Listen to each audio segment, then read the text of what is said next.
Mister Mammootty, Bharat 40 വർഷത്തിന് ശേഷമാണ് ഇന്ത്യയിൽ ഒരു 3D സിനിമ ഉണ്ടാകുന്നത്. എല്ലാവർക്കും ഒരു നല്ല ദിവസം ആശംസിക്കുന്നു. ഞാൻ മദ്രാസിലേക്ക് പോകുന്ന വഴിയാണ്.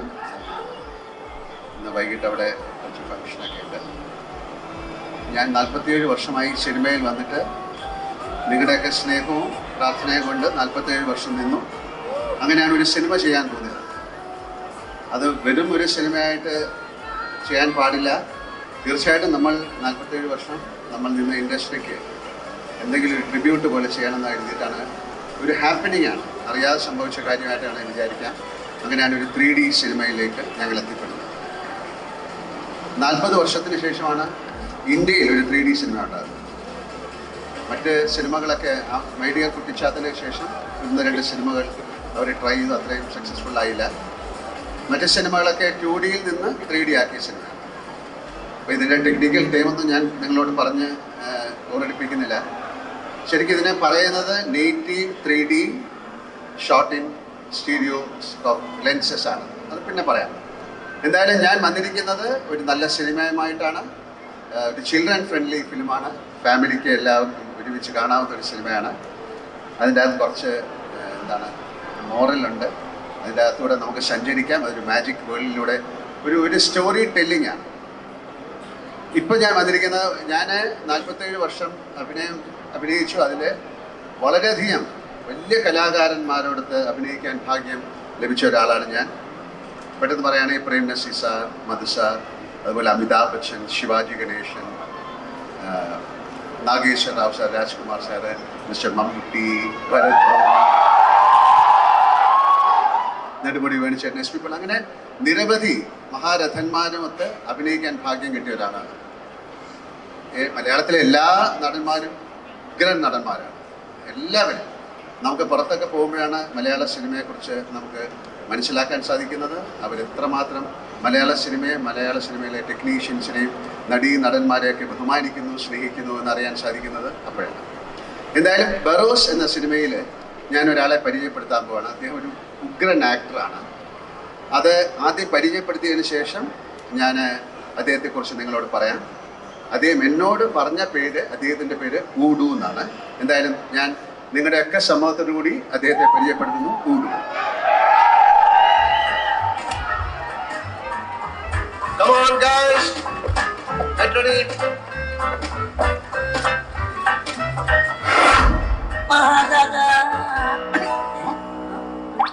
ചക്രവാളത്തിനും അപ്പുറം, അറബിക്കടലിനും അക്കരെ, ആഫ്രിക്കൻ വനാന്തരങ്ങളിൽ അന്നും ഇന്നും എന്നും നിലനിൽക്കുന്നു ഉർദു മന്ത്ര പാരമ്പര്യത്തിന്റെ മഹാനമസ്കാരം.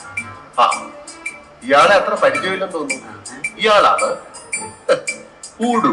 നമസ്കാരം. ഒറ്റ തലേ ഉള്ളുവെങ്കിലും രാവണനാണ്, തനി രാവണൻ. നമ്മുടെ ബാറോ സിനിമയിലെ മെയിൻ നടനാണ് ഊഡു. താൻ കാര്യം പറയണോ? ഡിസംബർ 25-ന് ബാറോസ് റിലീസാണ്. അതും 3D. ഡിസംബർ 25-ന് തന്നെ ലോകം മുഴുവൻ തൊട്ടടുത്ത് കാണാൻ പോവുകയാണ്. അതെ, ക്രിസ്മസിനെ.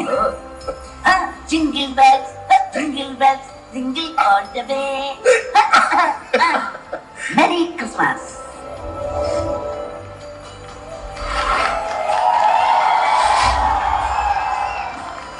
ഒരുപക്ഷെ ഇന്ത്യൻ സിനിമയിൽ ആദ്യമായിട്ടാണ് ഒരു ആനിമേറ്റഡ് ക്യാരക്ടറും ഒരു റിയൽ ക്യാരക്ടറുമായിട്ട് ഒരു ഫുൾ ഫിലിം ചെയ്യുന്നത്. ഇതിൻ്റെ പുറകിൽ ഒരുപാട് അധ്വാനമുണ്ട്. നിങ്ങൾ ആ സിനിമ കാണുമ്പോൾ അദ്ദേഹം ഒരു ആനിമേറ്റഡ് ക്യാരക്ടറായിട്ട് തോന്നില്ല. അത്രയും നന്നായിട്ട് അതിനെ പോർട്രേ ചെയ്തിട്ടുണ്ട്. അപ്പോൾ ഇതിൻ്റെ പുറകിൽ പ്രവർത്തിച്ച കുറച്ച് ആൾക്കാരെ ഞാൻ പരിചയപ്പെടുത്തുകയാണ്. ഇതിനാദ്യമായിട്ട് ഇതിനൊരു രൂപം തന്നിരിക്കുന്ന ഒരു ആനിമേറ്ററായ പ്രകാശ് മൂർത്തിയാണ്. ഇന്ന് അദ്ദേഹം ഇവിടെ വന്നിട്ടില്ല. പിന്നെ ഇതിനെ ഈ വുഡിൻ്റെ ഷേപ്പിലേക്ക് മാറ്റിയെടുക്കുന്ന ഒരാളുണ്ട്. ഞങ്ങളുടെ പ്രൊഡക്ഷൻ ഡിസൈനറായ സന്തോഷ് രാമനാണ്. അദ്ദേഹത്തിനെ ഞാൻ വിളിക്കുന്നത്. വരും സന്തോഷ്. അദ്ദേഹമാണ് ഊഡുവിനെ ക്രിയേറ്റ് ചെയ്തിരിക്കുന്നത്. ഊഡുവിൻ്റെ എങ്ങനെ ഇരിക്കണം ഊഡു എന്നുള്ള കാര്യങ്ങളൊക്കെ. പിന്നെ ഇതിനെ സന്തോഷിക്കണം. നമുക്കിതിനെ ഊഡിനെ ക്രിയേറ്റ് ചെയ്താൽ പോരെ, ഇതിനെ ആനിമേറ്റ് ചെയ്യണം. ആനിമേറ്റ് ചെയ്തിട്ട് ഇതിനെ നമ്മുടെ സിനിമയിലേക്ക് ഇൻകോർപ്പറേറ്റ് ചെയ്ത് ലൈബ്രറിൻ എന്നൊരു കമ്പനിയാണ്, അത് പുറത്തുള്ളൊരു കമ്പനിയുടെ ഫ്രാഞ്ചൈസാണ്. അതിൽ ഒരു മലയാളിയായ തൃശ്ശൂർക്കാരനായ JB ആണ് ഇതിൻ്റെ പുറകിൽ പ്രവർത്തിച്ചിരിക്കുന്നത്. നമുക്ക് JBക്ക് ഇവിടെ വരാൻ പറ്റില്ല, അദ്ദേഹം ബോംബെയിലാണ്. JB എന്താണ് പറയുന്നതെന്ന് നോക്കാം.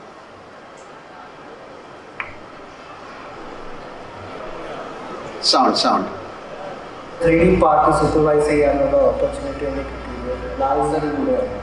When he animated this character, he himself has a human in him. That's the most important part. We started noting out everything, how to react, every wrinkles and curves of his face, of body, the turns and twist of the body. ഭൂതന്റെ ക്യാരക്ടറിനെ live ആക്കാൻ വേണ്ടിയിട്ട് more than 150 artists were there. This was a challenge that Lal sir took. I would love to thank Lal sir, Rajiv sir and Anthony sir who have given this opportunity to us in lab learning. Thank you. JB പറഞ്ഞത് അദ്ദേഹം വളരെയധികം കഷ്ടപ്പെട്ടിട്ടാണ് ചെയ്തത്. കാര്യം ഒരു ആക്ടറിൻ്റെ കൂടെയാണ് ഇയാൾ നിർത്തേണ്ടത്. അപ്പം ഇതിൻ്റെ എക്സ്പ്രഷൻസ് കാര്യങ്ങളൊക്കെ വളരെ കറക്റ്റായിട്ട് ചെയ്യണം. അപ്പം ഞങ്ങൾ ആലോചിച്ചപ്പം ആദ്യം നമ്മൾ ഒരാളെ കൊണ്ട് ഇതിൻ്റെ എക്സ്പ്രഷൻസ് മുഴുവൻ ഉണ്ടാക്കിപ്പിച്ചു. കൂടു എങ്ങനെയാണ് ബിഹേവ് ചെയ്യുന്നത്, അദ്ദേഹത്തിൻ്റെ ശരീരഭാഷ, അദ്ദേഹത്തിൻ്റെ ചലനങ്ങൾ. നിങ്ങൾ ആ സിനിമ കാണുമ്പോൾ അറിയാം, അദ്ദേഹം ഓടുന്നുണ്ട്, ചാടുന്നുണ്ട്, സമസോൾട്ട് ചെയ്യുന്നുണ്ട്, അയാളുടെ ബാഗിൻ്റെ ഉള്ളിൽ കയറിയിരിക്കുന്നുണ്ട്, ഷോൾഡറിൽ കയറിയിരിക്കുന്നുണ്ട്. ത്രൂ ഔട്ട് ആ സിനിമയിൽ അദ്ദേഹത്തിൻ്റെ ശരീരഭാഷ എങ്ങനെയായിരിക്കണം എന്നാലോചിച്ച് ഞങ്ങളൊരാളെ കണ്ടുപിടിച്ചു. അദ്ദേഹമാണ് ഊടുവിന് വേണ്ടിയിട്ട് അദ്ദേഹത്തിൻ്റെ ചലനങ്ങൾ ക്യാപ്ചർ ചെയ്തിട്ടാണ് ഊടുവിനെ ഉണ്ടാക്കിയിരിക്കുന്നത്. ഞാൻ വിളിക്കാം മിസ്റ്റർ ഗോപാലൻ.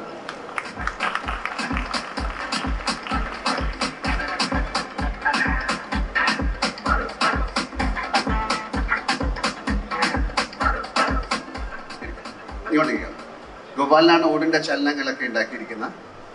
ഇതിനുശേഷം ഊടുവിന് ശബ്ദം കൊടുക്കണം. ഒരു സാധാരണ ശബ്ദം പോരാ. ഊടുവിന് ഒരു ഹ്യൂമൺ അല്ല. ഊടു ആ സിനിമ കാണുമ്പോഴേ അറിയാവുള്ളൂ.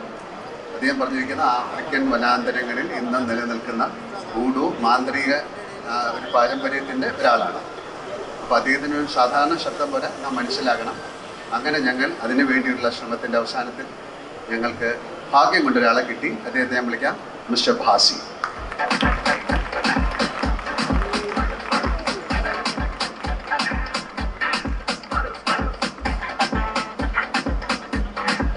ഭാസിയാണ് ശബ്ദം കൊടുത്തിരിക്കുന്നത്. ഇത്ര ആൾക്കാരേ ഉള്ളൂ. അപ്പം ഇത്രയും ആൾക്കാരാണ് ഈ സിനിമയിലെ ഈ പുതിയ കഥാപാത്രത്തിന് ജീവൻ കൊടുത്തിരിക്കുന്നത്. ഇനി നിങ്ങൾ സിനിമ കാണൂ. എന്തായാലും നിങ്ങൾക്ക് ഏറ്റവും ഇഷ്ടപ്പെട്ട ഒരു നടനായിട്ട് മാറാൻ സാധ്യതയുണ്ട്. പക്ഷെ അദ്ദേഹത്തിന് വീണ്ടും സിനിമകൾ അഭിനയിക്കാൻ പറ്റുമോ എന്നുള്ള കാര്യം എനിക്കറിയില്ല. അതിന് ഭാഗ്യം ഉണ്ടാകട്ടെ അദ്ദേഹത്തിനും ഞങ്ങൾക്കും നിങ്ങൾക്കും. Thank you very much. ഞാൻ ഇത് കഴിഞ്ഞിട്ട് ഞാനൊരു 5 മിനിറ്റ് കൂടെ ഇരുന്നിട്ട് എനിക്ക് പോകണം. കാര്യം എൻ്റെ ഫ്ലൈറ്റ് 3:55 ഞാൻ മദ്രാസിലേക്കാണ് പോകുന്നത്. അപ്പം വളരെയധികം സന്തോഷം. എല്ലാവർക്കും എൻ്റെ വക ക്രിസ്തുമസ് പുതുവത്സരാശംസകൾ. ക്രിസ്തുമസ് ആശംസകൾ. ഹാപ്പി ക്രിസ്മസ് എല്ലാവർക്കും. എന്തായാലും ക്രിസ്മസ് ദിനത്തിന് ഞങ്ങളുടെ വക ഏറ്റവും വലിയൊരു ക്രിസ്മസ് സമ്മാനമാണ് Barroz. Thank you. Thank you so much, sir.